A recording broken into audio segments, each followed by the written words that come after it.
Ohio State fan, you're not going to be happy because your dreams about why Jim Knowles left have just been shattered by Brett McMurphy at the Action Network. Turns out he didn't, hate the staff. Ohio State DC Jim Knowles asked by the school not to attend the Buckeyes national title celebration while he deliberated his options. Very smart. Knowles' representation tried to reach a deal with Ohio State a week before the title game and immediately after, but eventual offer was well below the competition, sources said. Knowles signed a 3-year, $9.3 million deal with Penn State. So what you're saying is Ohio State didn't want to pay Jim Knowles $3.3 million. Now we gotta look up Ryan Day's salary. How much is Ryan Day getting paid?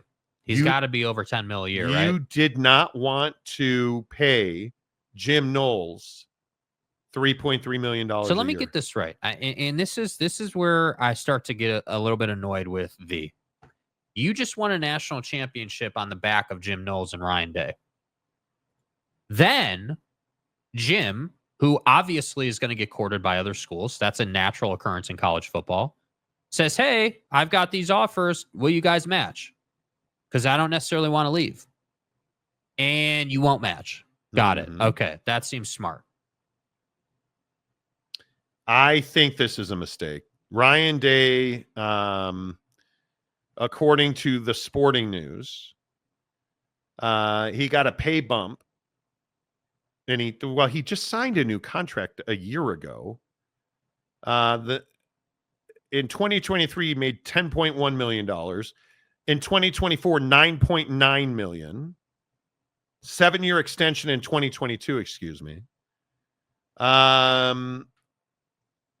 With a base pay and media appearances and bonuses, he's averaging $10 million a year. So your head coach is making 10 on average when it's all said and done. Ouch. And you're not willing to pay one of the best DCs in the country 3? Ooh. After you just won a national champion? How dumb is this? Like, legitimately, how silly is this? This is a bad look for Ohio State. If, in fact, it is true that, and let's assume it is, Brett McMurphy's a hell of a reporter. Why would he make this up? Yeah. Knowles signed a $3.3 million a year salary to be the DC at Penn State. Right. So you didn't want to sign him to a $3 million a year contract, so you allowed him to go to Penn State. That seems like it's just a silly look, dude. You're penny wise, pound foolish. Yes. 100%. That's a little concerning. And then what's going to happen too, and Ohio State fan, you remember this day. You remember this day when the college football season starts for, later this year. You remember when you let one of the best defensive coordinators in college football go to your rival because you were unwilling to give him $3 million a year? Like, you're going to roll up against Penn State, and let's say you lose that game. Now, who knows if you will? You may blow them out, but let's say you lose that game. You're telling me people aren't going to go right to, hey, well, you weren't willing to pay Jim Knowles, and you gave up too many points, and, like, the team's not in a good spot? Like, this is bad business. This is what I'm talking about in college football. Like, if you're one of these teams that competes for the college football championship every single year, you can't allow your best personnel to leave the program. You can't, like I understand Brett's tweet here, right? Like, hey, we don't want you at the national championship celebration because you're weighing your options, right? So we don't want you talking to the players and mingling and, this getting out and everything. So just go ahead, deliberate on your decision. Let us know what you think. Oh, okay. I get down with that. Makes total sense. I totally get it. But the idea that you would, after winning a national championship, after making all that money, after having all the success, that you wouldn't re-sign this guy to $3 million a year. We're not saying 7.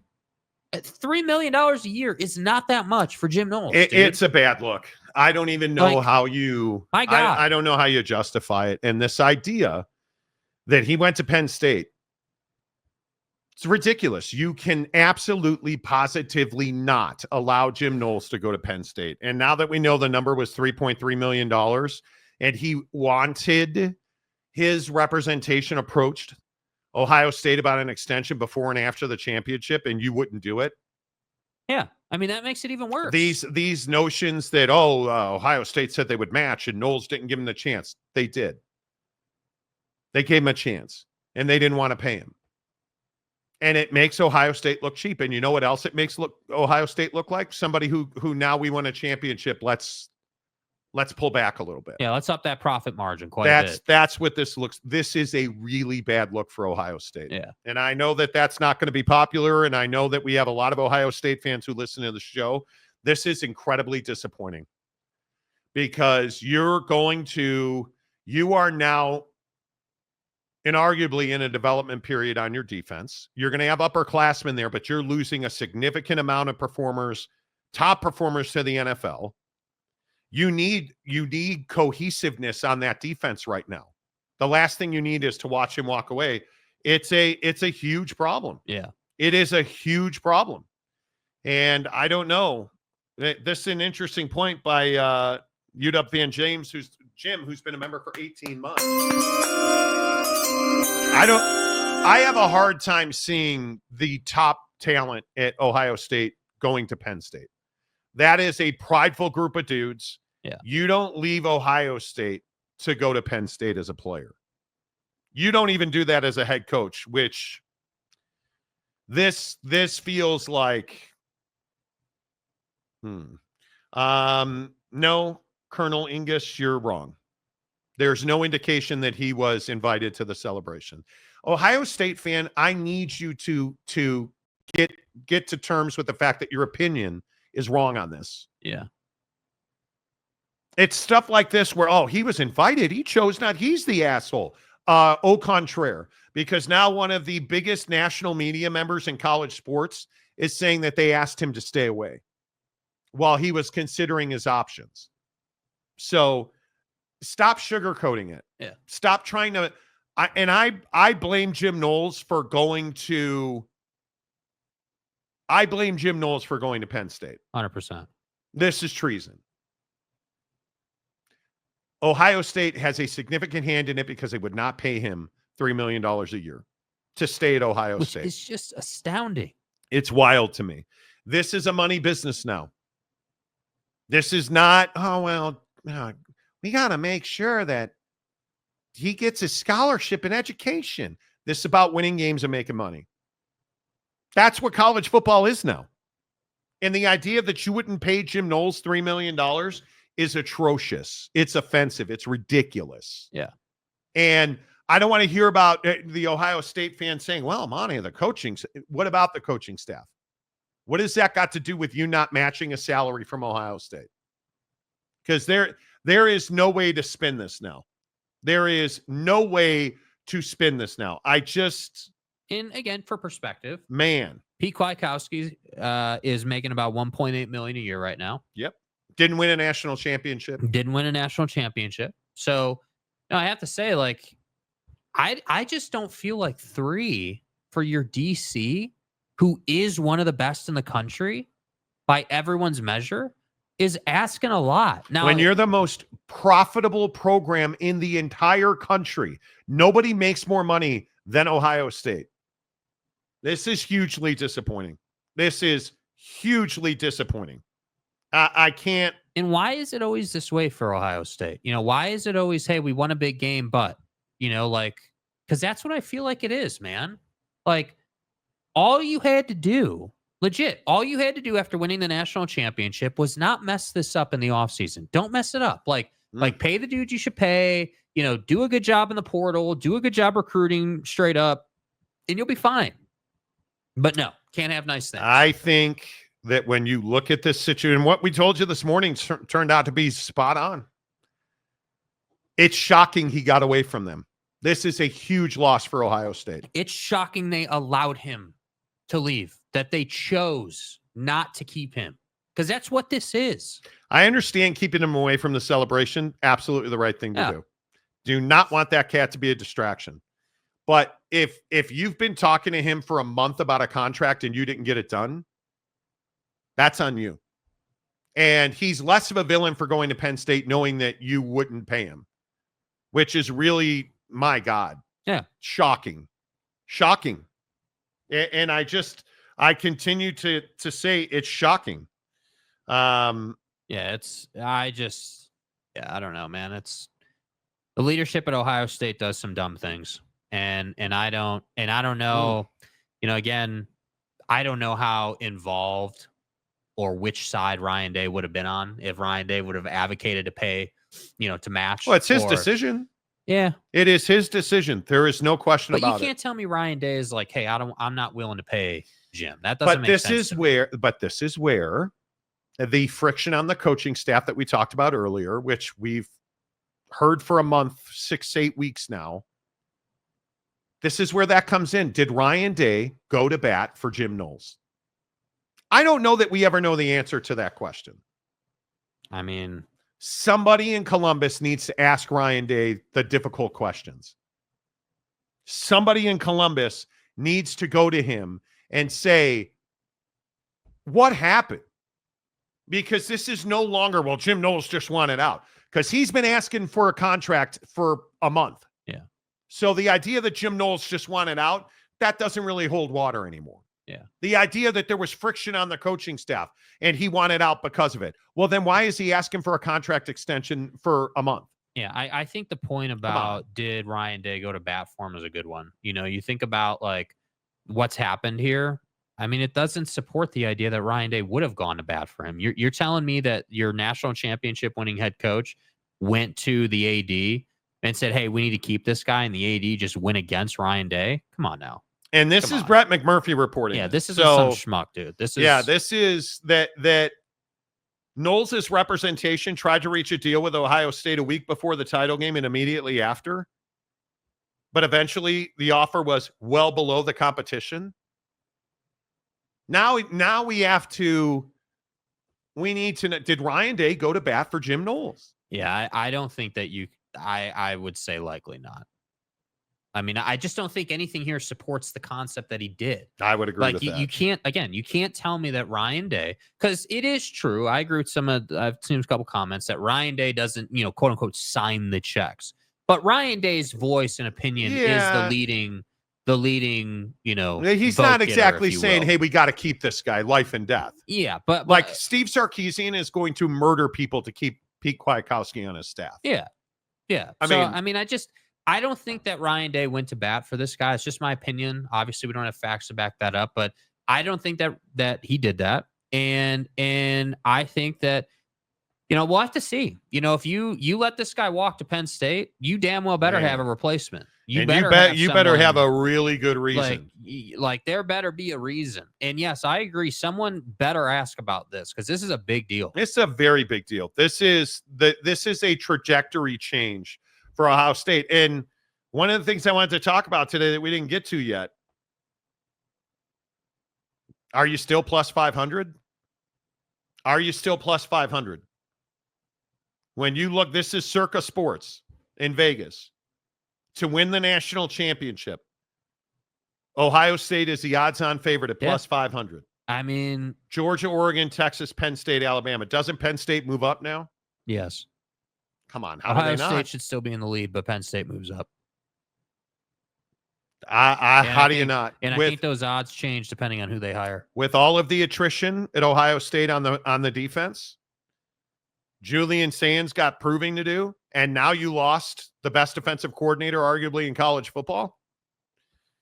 I think there's a lot of questions to be asked. And same thing I would say about Texas, but Texas is as deep as the ocean, dude. Like Texas has a ton of talent and Arch Manning, right? Yeah, I just, this whole situation just bothers me. I got to like whether it's the odds, whether it's their image, whether it's, how the conversation that they were having with Knowles is being reported. Like, and again, I'm not saying Brett's doing anything wrong. I'm just saying like, hey, this is the narrative right now. The Ohio State media will get to the bottom of it. Yeah. You can just own it because they're the media that covers Ohio State generally will ask the right question when given the opportunity. And I think we will get to the bottom of it. I mean, and Ryan Day's brother is a private investigator. Ask any Michigan fan. So we're gonna know that we're gonna find out. The only thing I would say is I'm tired of Ohio State looking cheap, man. I'm tired of Ohio State being a program like all these people saying, oh, well, the Big Ten's going to be better than the SEC. When's the last time you heard a story like this out of the SEC? When's the last time you heard someone not getting paid what they should get paid or anything like that? Yeah. Ingus, I get it. You're never going to say a bad thing about Ohio State. Brett McMurphy's rock solid. Yeah. Brett McMurphy's rock solid. Sir Bob Lob, bet on Tulsa because I like saying it backwards. Okay. Okay. Look, Aslett is a really good university with a terrible football program. Right, yeah. So, Brandon Butler, I don't think any numbers should be released till after the spring transfer window. I think we need one transfer window, in my opinion. And with some exceptions, situationally. A coach gets fired. Yeah. I totally get it. Ferris Khan, Michigan beat Ohio. Who cares? Guy, I'm so tired of hearing about Michigan. It's why Michigan fans are the worst fans in all of college sports. Yeah. You truly are the worst fans in college sports. You're a laughing stock. You're an embarrassment. And you just keep, oh, well, go, leave. Texas did the right thing by extending Sark. They are going to be good for a long time. Totally agree. And Sark has built, again, I think the staff now matters more than it ever has. Yeah. Colorado losing Phil Lodeholt is a big deal as their offensive line coach. That's a big, big deal. Yep. Huge deal. You don't lose guys like Jim Knowles and Phil Lodeholt and be like, no big, well, just replace. No, you don't just replace those guys. Yeah. You don't just replace those guys. Big Papa War Machine. You can trust Brett because of the stash. It demands respect. Facts. He's a really good reporter. Yeah. He is a really good reporter. So, Sir Bob Lob, most assistants are on a 1-year deal. Yeah. Again, Ingus, what does this matter? It's irrelevant. It means nothing. It shows you don't know how the game is played. Didn't Knowles sign it? No, it doesn't matter if he did or didn't. It doesn't matter. And I don't believe he did. I could be wrong. Ohio State fan, I just want you to be better than he signed an extension. What does it matter now? Are we in court battling to keep him at Ohio State? No, they held the door for him. Yeah. What does it matter? What does it matter? Ferris and Michigan is regular season champs at 7-0. The arrogance and stupidity of Michigan fan wears me out. Yeah, it's so tired. Like, I just am. Connor Stallions was a lone wolf. No, he wasn't. And we all know he wasn't. And Ferris, you're the same guy who's like, nobody ever cheated. And okay. The FBI. You're the guy that was running out Ryan Day's brother at the beginning of that story. It's so ridiculous. Brandon Butler. Transfer window needs to happen after the championship game. Built-in disadvantage to teams in the CFP. I think we're going to have one transfer window. It'll be 6 weeks, and it'll be in the spring. Yeah. And if your coach quits or gets fired, you have 30 days to transfer. As simple as that. As simple as that. You should, because what you're doing when you have a kid that transfers after the first month of the season to save eligibility, like all you're doing is damaging the kid in the program. You have to find a way that makes it work for. There's no perfect system. Yeah. There can't be a transfer window in December. No, it's impossible. It is impossible. Does not work. It just is. Yeah. Damian, when is the next transfer portal date, Monty? After spring ball, the spring window. Oak State getting Doug Meacham from TCU. Is it? No, it's not. No, it is not. Oak State fan, Michigan fan. Okay, James. Tell us, why is that a big upgrade? How is that? I need you, instead of telling me something is, why is it? That's what I want to know. Why? If Haas Hengy, and I think Oak State fans are starting to come around to this, if Haas Hengy is such an amazing quarterback, how has he not played meaningful reps? Just asking. How has he not played meaningful reps? As you're a freshman coming in as quarterback. How are you not getting meaningful reps on any level? Because you're unproven. And I love that he's dynamic and explosive. What? So much so that he couldn't get on the field at TCU. And you lost your best receiver. You lost two of your best defensive players. You did not recruit well. You have not portaled well. And you hired old men as your coordinators. Oak State's not going to be better. Unless you win the conference, what does it matter?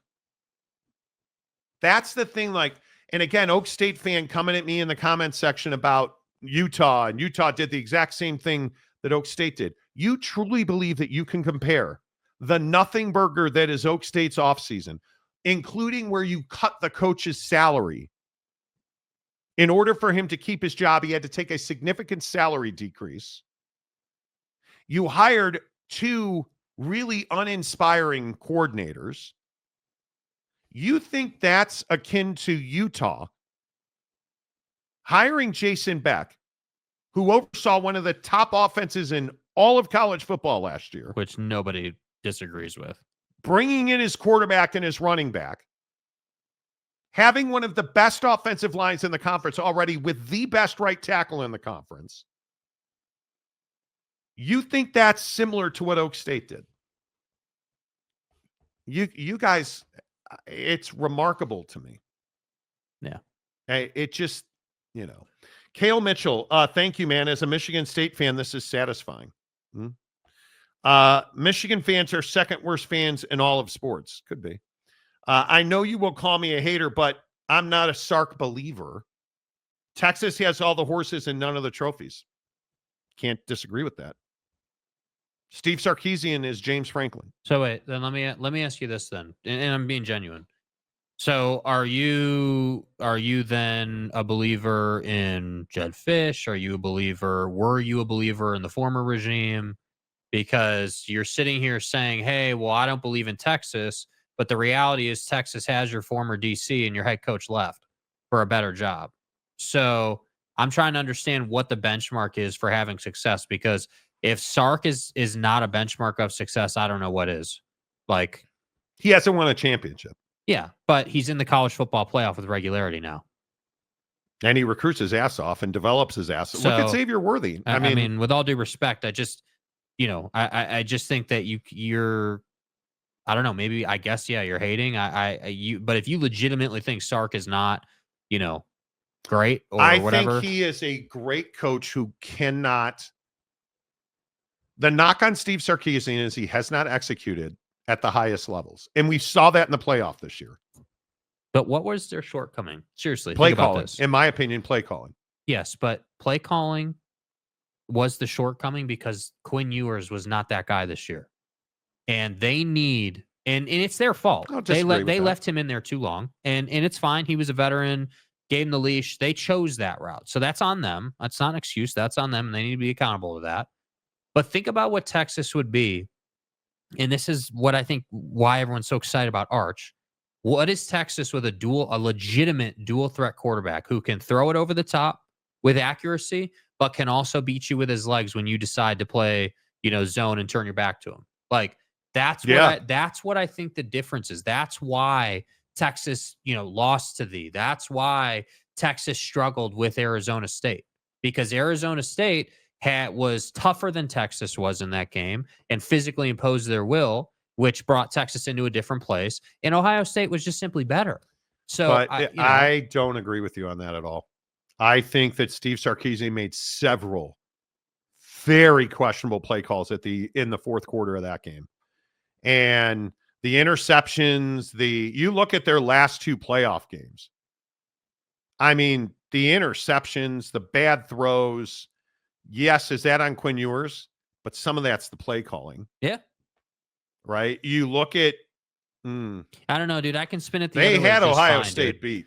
Dude, I can spin it the other way just fine. First year in the SEC, you're in the college football playoff and 3 plays sure. away from going to the national championship. I don't think that you're wrong. I think Sark has done an amazing job at Texas. He's also the reason they didn't get to the national championship game. That's fine. But again, I'm also going to sit here for, I'm not really, my argument isn't really with what you're saying. My argument is with, guys like Jim or whoever saying, hey, like, I'm not a Sark believer. Well, you weren't a Ryan Day believer 3 weeks ago. Well, I'd much rather have Sark than I'd love to have Steve Sarkeesian as a head coach at Notre Dame. I would love to have him. Come on. And listen, our coach is developing and totally get that. Like, how are you going to sit here and say you're not a believer in Sark, but not talk about what DeBoer didn't do this year? And what he didn't do last year. Come on, dude. And Jed, like, I don't even think it has to be about DeBoer, Jed Fish. I think until Steve Sarkeesian wins a national championship, he is James Franklin. He's in that pot of guys who can only get you so far. Ryan Day, right? Ohio State fan. Ryan Day was in that pot until they won this year. And now you're just stunned that he let his guy go to Penn State over probably a couple $100,000, which is crazy to me. Yeah. Sark is more than welcome at Baylor. Exactly right. Like, come on. Exactly right. I heard Utah in the background. Who transferred now? Exactly. I think Utah's had a great offseason. I think Witt has done everything that you would have wanted him to do so far. You went out, you got an improvement at quarterback, you got a big time upgrade at OC, obviously.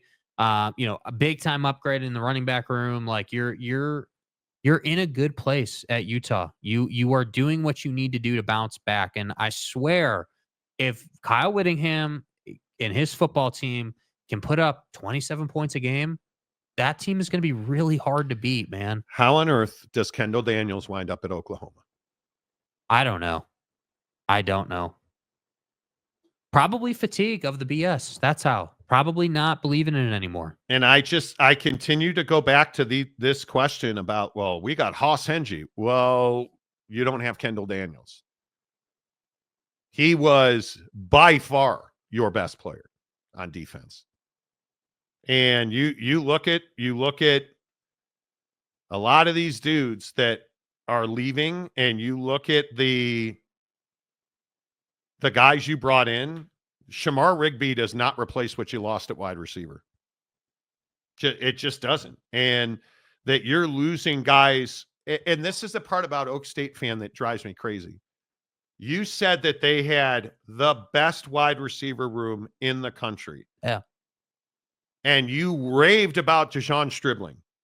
And he is amazing. Well, he's going to be amazing at Ole Miss this year. Because that's where he's going. And when we talk about all this other talent that's coming in, who's Dejon Stribling? Look at the schools. Look at the players that are coming into your program and what schools they were at before. Notice how much like second tier stuff you're getting. Utah State, Central Michigan. And then notice where Charlotte. Notice where your best players are going. They're going to the SEC. So what does that mean? Okay, well, that means that you had talent, right? Like your guys had good talent that could be developed, but you weren't developing it. And another guy in Lane Kiffin, in this example, saw a guy in Dejon who he was like, yeah, this is a kid who's talented, who we can develop, and we're going to take him. Yeah. You let Jim Knowles go to Penn State. It's just... You let Kendall Daniels go to Oklahoma. He didn't. Hey, Stribling to Ole Miss. Okay. He went to Oklahoma, and he's an Oklahoma kid. I totally get that. He's from the state. Like, he's your best defensive player, and now he plays for Oklahoma. That's crushing. So when we look at the portal and we start looking at guys, and we're like, well, Marty. Well, Monty. Who was the worst team in the league last year? Oak State. You haven't had a good portal. Right? Who was the best team in the league last year? Well, if I really get down to brass tacks, probably BYU for most of the season. Yeah. Right? And they get Garrison Grimes. They get, like, you look at the fact that Tanavasa left Utah to go. Keanu Tanavasa is the best defensive lineman in the conference. Yeah. who left Utah to go to BYU. You can't let him go to BYU. You can't let him go be the DC at Penn State. You can't let him go play safety at Oklahoma. You can't let Tanavasa go from Utah to BYU. Because BYU got exponentially better because of that. 100%. Then Andrew Gentry went from Michigan to BYU. BYU had a phenomenal portal. Like, look at where they're getting their kids from. Yes. Like, yes. You see what I'm saying? Like, these are Power 4 level talents that just weren't getting on the field and needed a fresh opportunity. But I mean, we're looking at the list here. Akana from Texas, like, is a 4-star kid going to BYU now. Texas, Utah, Baylor, like, come on, man. It's just different. And that's why I'm saying, like, this was my point when the whole Mike Gundy thing was happening. You know, hey, like, you're going to keep this dude and then expect great things in the portal, and that's just not going to happen for you. That's not how it works. And so again, I go to like Texas Tech, one of the most disappointing programs in the country. And then you're like, well, how did they do in the portal? All they did was defense and running backs in the portal. And how, right? Quentin Joyner, a 4-star kid from USC, went to Texas Tech. So when we talk about, hey, how things are changing, I would expect Texas Tech to be significantly better when they're getting kids from, Romello Height, the edge, from a 92.4 edge rusher from Georgia Tech to Texas Tech. When you're getting Terry and Grant, who's one of the better corners, a 4-star corner at Purdue. Yeah. They're best players in the portal going to Texas Tech, right? You get Howard Sampson, the tackle from Carolina, right? You get Lee Hunter, the defensive lineman, and a really good one from UCF to Texas Tech. I'm telling you. Yeah. Oak State hasn't had a portal. So anyway, Sharice Adams, no one in this chat cares about Exogen except for you. That's nothing new. True. I am amazing. It is amazing. I am amazing. I am amazing. It is amazing to me that Michigan fan continues to live in a world where they are completely out of touch. Yeah. I just, Tech just paid tens of millions just to go 6-6 next year. They're going to be significantly better. Their problems will not be offense. Their problems were defense, have been, will be, until it's not. And what you saw Texas Tech do in the portal, and I go back to this with Baylor too. Baylor, you brought back 8-Ball Aranda. Mr. Clean gets a deal to come back. And so I say, okay, what are we doing to improve this team? Garrison Grimes is that's a pretty good loss to BYU, right?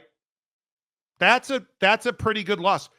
You have had Amarian Winston's a nice little pickup, 2-star linebacker from Oregon. Okay. Walker White. Okay. Decent pickup. Depth at quarterback. You don't have a huge win in the portal, in my opinion. Yeah. So I'm saying kids aren't transferring for brands, right? Like, kids aren't saying, oh man, like, my main reason for getting in the portal is I just have to have, the Crimson Tide A on my helmet, right? Like, that's not what they're doing. They're saying, hey, like, I want to go and play in a program that has good vibes, good culture, and where I can develop and potentially look at getting into the draft in 2 years.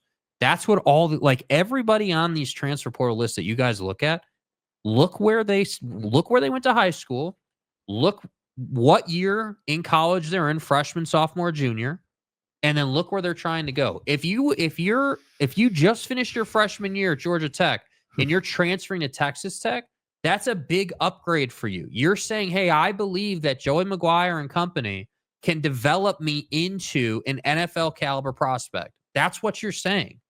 So when we talk about Oklahoma State getting kids from FCS, that's not, like, with all due respect to Mike Gundy, that's not good enough. Like, Oklahoma State should be getting talent from other Big 12 brands, from the SEC, from basically any Power 4 situation. That's the level of program Oklahoma State should be. And again, not to retread this, because all of you came in here the other day, we're like, oh, you're just retreading Big 12 hate. Why do you think the Big 12 struggles? Why do you think Arizona State had this jump this year? Because kids want to play for Kenny, man. And again, when I look at all the kids coming to Utah, Texas Tech, Colorado, yeah, another one. Think of the personalities at these schools. Now, and I'm not telling you that like Utah had an unbelievable portal. Losing Tayshaun Lyons probably was not ideal. Probably not ideal. But getting Nate Johnson, who's not going to be a quarterback, to come back from Vandy, I think is a really good one. Justin Stevenson from Wyoming. Like you can look at their roster and say, hey, yeah, Utah's significantly better. Yeah. Significantly better. And again, I think Devin Green, the running back from UNLV, huge pickup. Lance Holdsclaw, who's a 3-star from Washington, huge pickup. Yeah. Right. But you just go up and down this list and you start saying to yourself, dude, I don't know. I don't know what this league's going to look like next year, because I don't think Arizona State's going to be as good as they were this year, because I think the middle half of this league in the Big 12 is significantly better. But, yeah.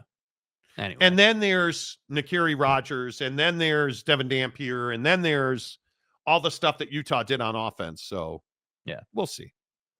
We'll see. Anyway. Excellent talk. How about all that? Yeah.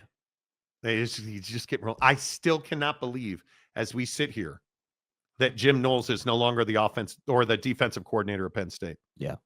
Over what's and if you believe the text machine and the tweet machine, it's starting to look like he went to Penn State over hundreds of thousands of dollars, not millions. Hundreds of thousands of dollars, which is shocking to me. Shocking to me. The Monty Show is always presented by The Advocates at theadvocates.com. The best injury attorneys in the business. Clear risk-free advice when you need it most. Chat with an injury attorney live online, and it won't cost you a dime. 24/7, 365 at theadvocates.com. Thank you for being here. Please hit the like button on your way out the door. We'll be back tomorrow morning. Love talking to you guys. Ferris, if you didn't live in Carlsbad, there would be very, very little redeeming qualities about your comments. Love you all professionally. Until tomorrow, say goodbye, Jake. Goodbye, Jake.